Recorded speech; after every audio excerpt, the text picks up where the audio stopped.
The Buddhist society of India के प्रदेश उपाध्यक्ष और आज के इस कार्यक्रम के मुख्य अतिथि आदरणीय राजवीर सिंह बौद्ध जी, समता सैनिक दल के राष्ट्रीय सचिव बुद्धप्रिय आनंद जी, आदरणीय the Buddhist society of India के हमारे दूसरे पदाधिकारी, हमारे हमसे सीनियर आदरणीय सौदान सिंह जी, जौहरी साहब और भारतीय बौद्ध महासभा के धर्म के कार्य को काफ़ी लंबे से समय से कर रहे आदरणीय श्यामलाल बौद्ध जी, समता सैनिक दल के सभी कार्यकर्ता पदाधिकारी, समता सैनिक दल के जिलाध्यक्ष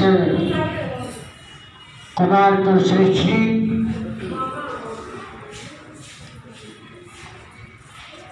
मैं 3 लाइन की कविता माता सावित्रीबाई फुले जी ने जो कहा है अज्ञानता के विषय पर,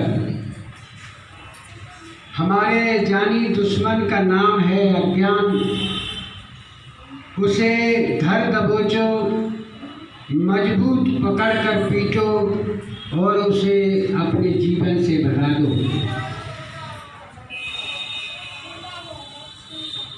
ये लड़ाई इस देश में हजारों सालों से चल रही है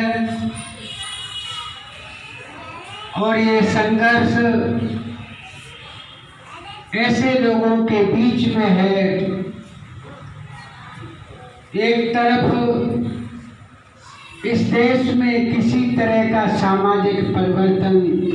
न चाहने वाले लोगों के बीच में, और दूसरी तरफ इस देश में समता, स्वतंत्रता, बंधुता के आधार पर इस समाज में समाज व्यवस्था को लागू करवाने वाले लोग। समय बदला है, नेतृत्व बदले हैं, संघर्ष करने के रास्ते बदले हैं, लेकिन ये संघर्ष आज भी जारी है। मैंने अपने जीवन में जो अनुभव किया, एक गांव देहात का रहने वाला नवयुवक जो बाबा साहब के नाम को जानता तक नहीं था, अपने ही गांव में उस परिवार के बालक को, जिसकी दादी के गले में 5 किलो की हंसली जिससे अनाज तोला जाता था, जिसके पूर्वजों के पास 900 बीघा का खाता और ऐसे मजबूत परिवार के एक बच्चे को रामचरितमानस के पाठ से रोका गया। मुझे भी जाति का एहसास हुआ और मैंने उस रात को मैं नींद भर नहीं सोया और उसका कारण ढूंढता रहा कि आखिर मेरे अंदर ऐसी क्या कमी है। मैंने स्कूल को टॉप किया है, मैं स्कूल में मॉनिटर हूँ, लेकिन आज मुझे रामचरितमानस के पाठ को क्यों पढ़ने से रोका गया। पता चला कि जिस पुरोहित ने, जो ब्राह्मण भी नहीं था, जो पिछड़े वर्ग का ही यादव समाज की जाति का था, उसने जब कान में किसी से पूछा कि ये रामचरितमानस पढ़ने वाला जो बच्चा है जिसे आप पढ़वाना चाहते हो, ये किस जाति का है, तो उन्होंने कहा कि ये जाटव है। उसने पूछा कि जाटव मतलब चमार, कि जी, कि नहीं ये नहीं पढ़ सकता। तो मैं बेचैन रहा, काफी समय यही देखता रहा कि इस राम के असली साहित्य को मुझे पढ़ने का मौका मिले।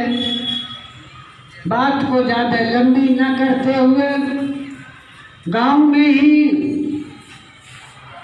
बुलंदशहर के एक गायक, सामाजिक जागरण करने वाले ओम प्रकाश जी मेरे गांव में ढोला गाने के लिए आए एक बारात में, और मुझे उनसे सबसे पहले बाबा साहब अम्बेडकर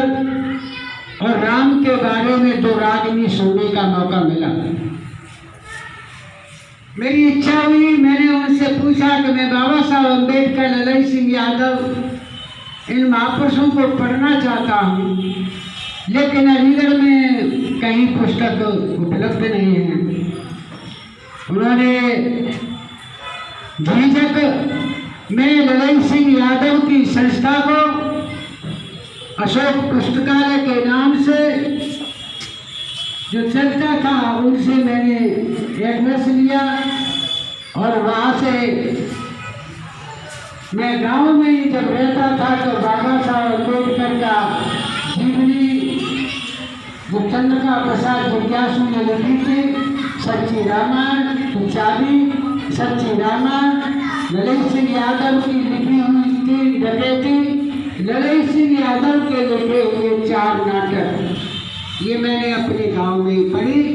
बाबा साहब अम्बेडकर की लिखी हुई किताब भगवान बुद्ध और उनका धर्म,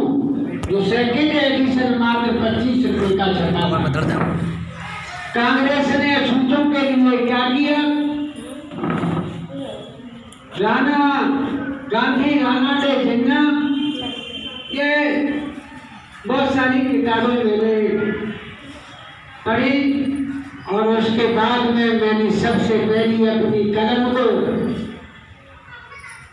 कलम के द्वारा राम की सुधरी 1977 में मैंने समुद्र ऋषि की 12मासी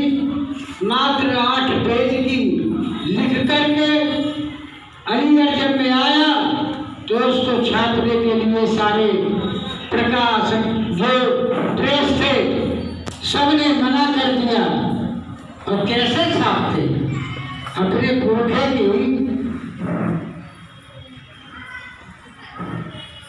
पुरखे की आलोचनाएं कैसे छापते? तो मुझे गर्व होता है कि पिछड़े वर्ग के जमुना प्रिंटिंग प्रेस गंभीरपुरा में जो बघेल समाज का था, उनके पास में जब गया तो